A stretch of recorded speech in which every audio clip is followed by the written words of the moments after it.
the landscaping buffer. I sat on the planning and zoning board 10, 12 years ago, and we talked about that. We didn't talk about it, we workshopped it. We all agree, if there's probably one issue that the entire community agrees on, it's natural vegetative landscaping, large buffers on the undeveloped 44. As it developed, we know what we want. We talked about it. And the funny thing is, 10, 12 years ago, I talked about it on the P&Z, and I guarantee 10 years before that, Planning, Zoning, and Commission was talking about it. So I think I have a lot of company in this room and at this table when I say, when I look at what GeoSam did, and they essentially stripped the landscaping buffer that a lot of us thought we had in place. And I look at Aldi, and they clear cut a beautiful piece of wood to put their development in. And there's no mature trees, there's no natural vegetative landscaping left, they removed it all. This is crazy, because just about every single one of us has agreed that we want that natural vegetative landscape buffer. I thought we figured this out. Okay, so we backed it up. So I'm not exactly sure how GeoSam was able to essentially leave a couple little strips of trees right out front, some bushes. But we need to fix that. Good evening, Steve Casterly with Planning and Zoning Board. So before getting into variances, what I'd like to say is that I know that everybody's come here tonight.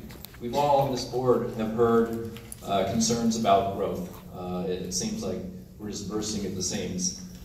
One thing I see come before us a month or so ago, a couple months or so ago, was a development agreement that had written into it a 10-year life, and then another 10 years, I think, maybe 5 years of an addendum to keep on going.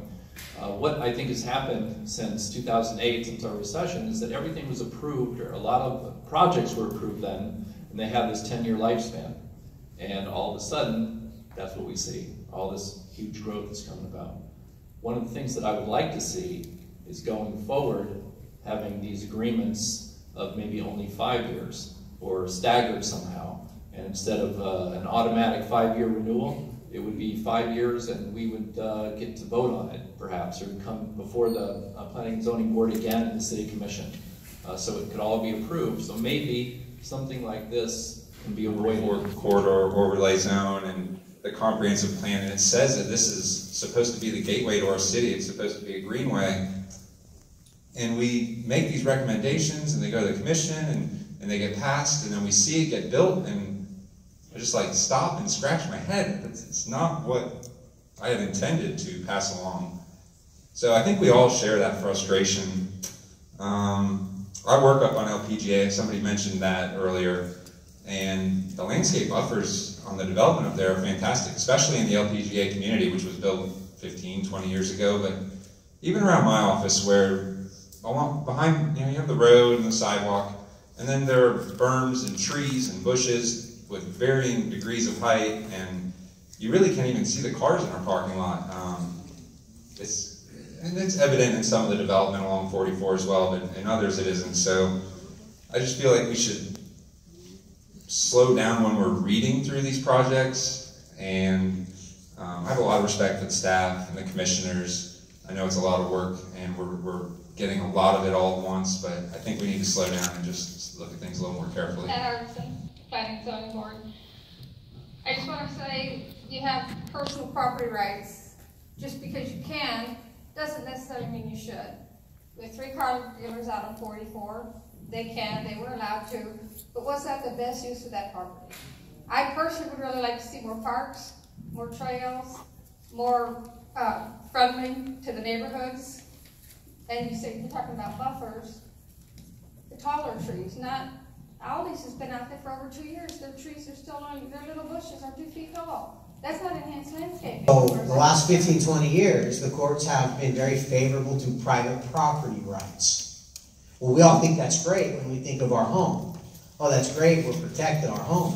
But these lawsuits are not about us suing cities, counties, or states. These are developers suing cities, counties and states for the for the reasonable developability of that property.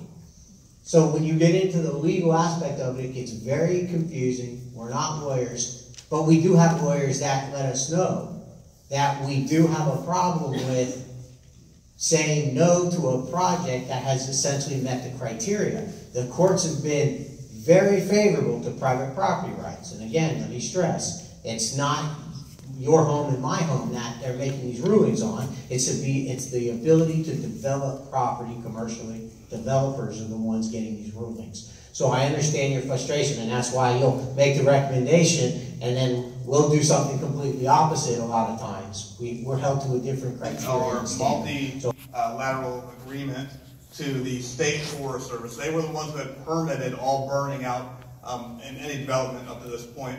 We did not have the authority to limit burning. March 27th, it was approved by the Commission that the city shall take over permitting through a multilateral agreement with the state of Florida that has been approved April 24th. Going forward, any burning that will be done inside the city of New Smyrna Beach will be permitted through the fire department, and we will be the only agency who can permit within that. That being said, part of the planning and zoning PUDs basically limits or restricts burning to no burning at all. They have to haul off shit.